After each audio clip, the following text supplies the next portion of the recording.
bleeding out of your eyeballs, internal organs turning to mush, Ebola. It's not a pretty way to go.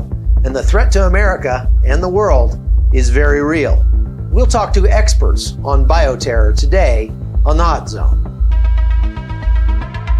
This is The Hot Zone. Engaging with the news in a whole new way, international war correspondent Chuck Holton brings insight into areas of crisis and lets you help those affected.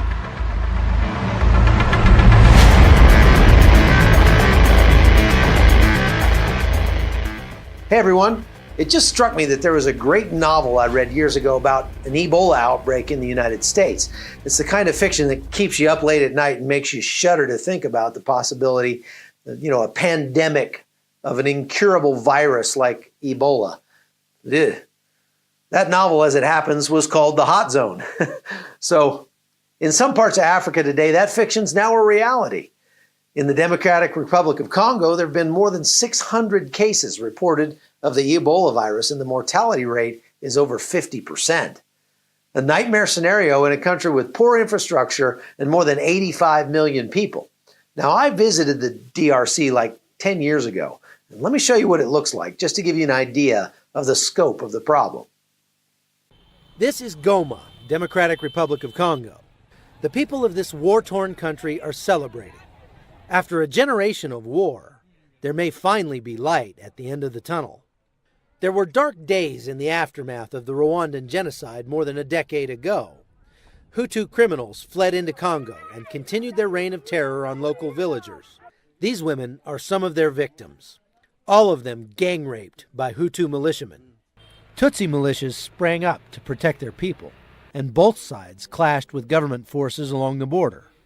But the violence wasn't just over ethnicity. All sides have a stake in Congo's vast mineral wealth as well. The result? Infrastructure is almost non-existent. Survival is the best most people can hope for.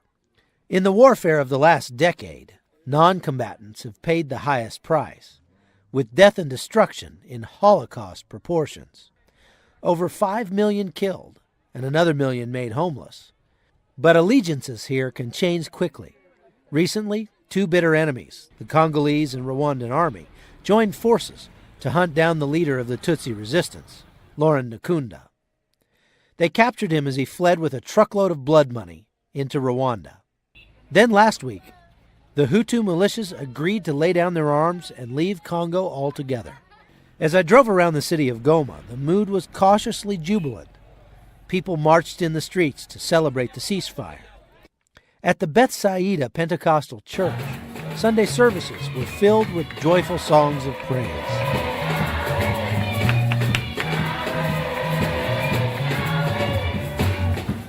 The pastor, Kabutu Birgiagi, explains.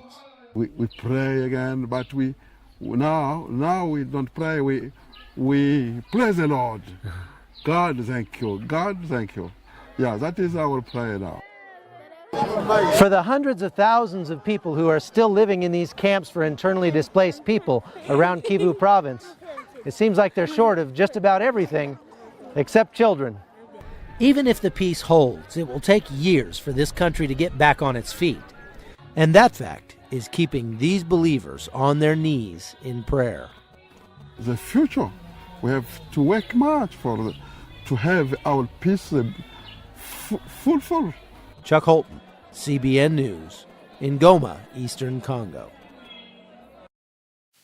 Well, all the optimism that was shown 10 years ago when I filmed that piece has kind of evaporated. There have been sporadic outbreaks of violence and fighting in that area ever since. Presidential elections were held in the DRC on December 30th to elect a replacement for the President Joseph Kabila, who had held the office since 2001. Now, there hasn't been an orderly transfer of power in Congo since 1960, and it looks like this one isn't going to be much different. All this instability and violence is causing people to flee from the DRC in record numbers and into neighboring countries. Add that to the second largest outbreak of the Ebola virus in history, and you've got the potential makings of a pandemic that could kill millions of people. A new U.S. Embassy security alert is telling U.S. citizens in that country to get out now. Leave with all haste. It says to expect violence to break out once the results of the election get announced because there have been so many irregularities in this election process. Basically, nobody trusts the outcome, no matter who is declared the winner. Well, the other day I would just so happen to meet one of the foremost experts on Ebola on the planet, a microbiologist who has been instrumental in developing a vaccine for Ebola, which has been used on more than 60,000 people already in the Congo last year in an attempt to stop the transmission of the virus. I'm Ellen Jo Barron, PhD, diplomat of the American College of Microbiology, Professor Emerita of Pathology and Microbiology, Stanford University in Palo Alto, California. And I have been working with Ebola in my second job as Executive Director of Medical Affairs for Cepheid, the world's second largest molecular diagnostics company. Ebola is a virus that once it gains entry into your tissues and into your bloodstream, it will multiply very quickly and it will break down all the linings of your capillaries and allow blood to seep into all your tissues and all the liquids that you discharge. So since the GI tract, the gastrointestinal tract, becomes leaky, blood will go into the GI tract, and when you defecate, it will be full of blood. Your eyes will begin to bleed, your nose will bleed, your saliva will be tinged with blood because your capillaries are no longer able to maintain the blood within the tubes. And so eventually the virus breaks down the entire tissue of your body and you die. You catch it by coming into contact with secretions from an infected patient.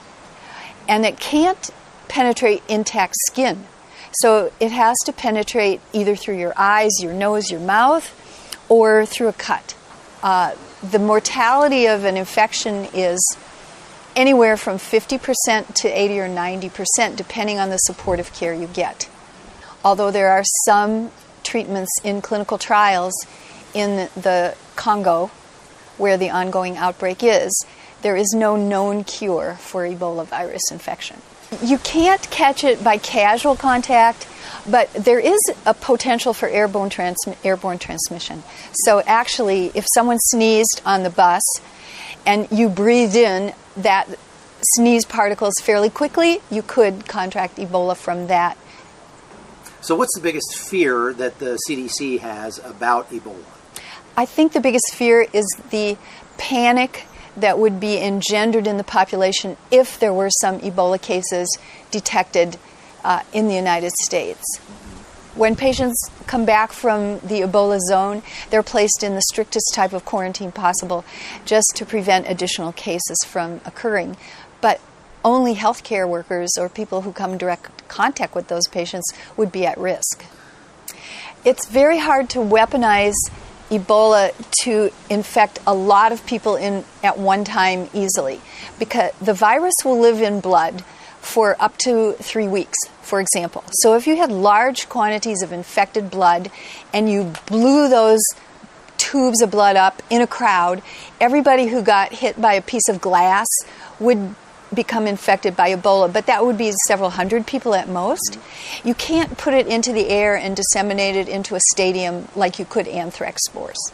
If you contrast Bacillus anthracis and Ebola virus as pathogens for bioterrorism purposes, anthrax is a much more reasonable risk because you can weaponize the spores. They will live in the environment for years, dried.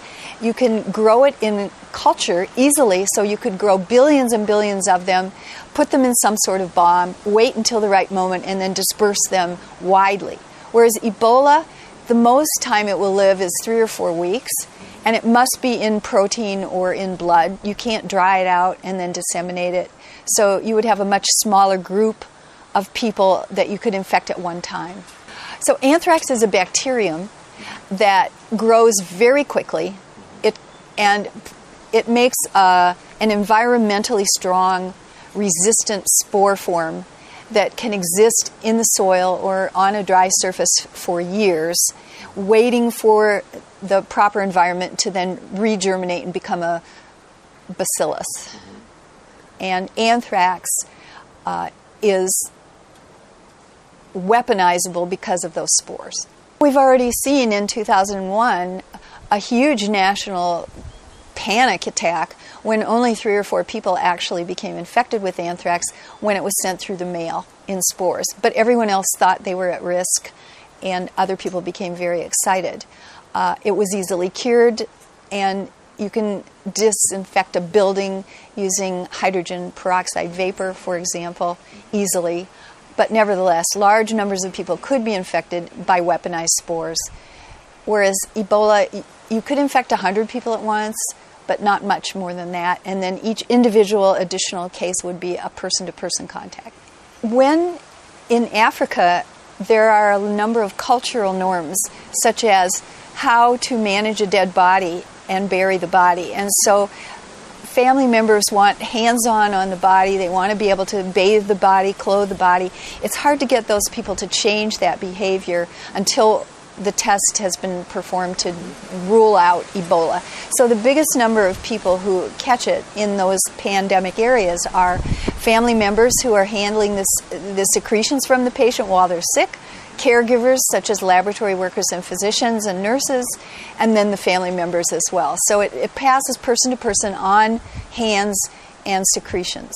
So travelers to Africa should avoid Ebola pandemic areas, but in general, those are not the areas where travelers would be going anyway.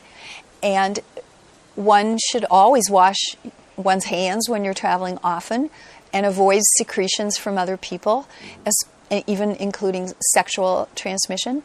Don't have sex with Africans during an Ebola outbreak. Good advice from an expert there. I'll keep that in mind. Estimates are that over 4 million internally displaced people are right now inside Congo who have been fleeing the violence there.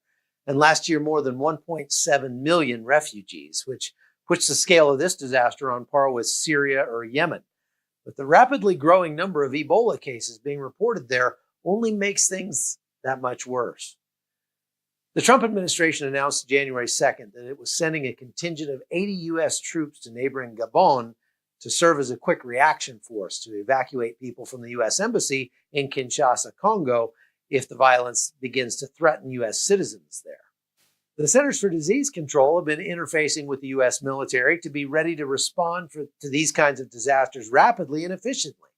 Captain Joel Montgomery is part of the U.S. Public Health Service, which most people don't even know is a uniformed service of the U.S. federal government, although not military. Diseases respect no borders. So we really need to work a whole of government approach, if you will, to combat disease. Obviously, DOD's main focus is for self-protection, but a lot of what DOD is doing and what the ministries of defense are doing is also public health. It's really all about relationships and about these informal networks that are really going to help us to detect and respond to outbreaks in a rapid fashion. And that's good for the entire world, not just these countries, these specific countries we're working in, but for the global community. The situation in the DRC is a serious crisis. People are dying and lots more are likely to die. And that's even if Ebola doesn't spread across Africa and around the world. Praying for those people would be a really great idea.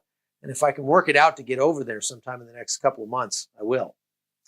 Well, that's all we have for this special edition of the Hot Zone. I hope you enjoyed it. I'm trying to bring you quality news in a whole new way. And today's interview proves we can deliver. So I hope you'll go to patreon.com/hotzone and subscribe for as little as $3 a month. And I'll take those funds with me around the world and let you help people directly in their hour of need. So thanks for being part of helping me not just make the news, but make the news good. I'm Chuck Holton, and this is the Hot Zone.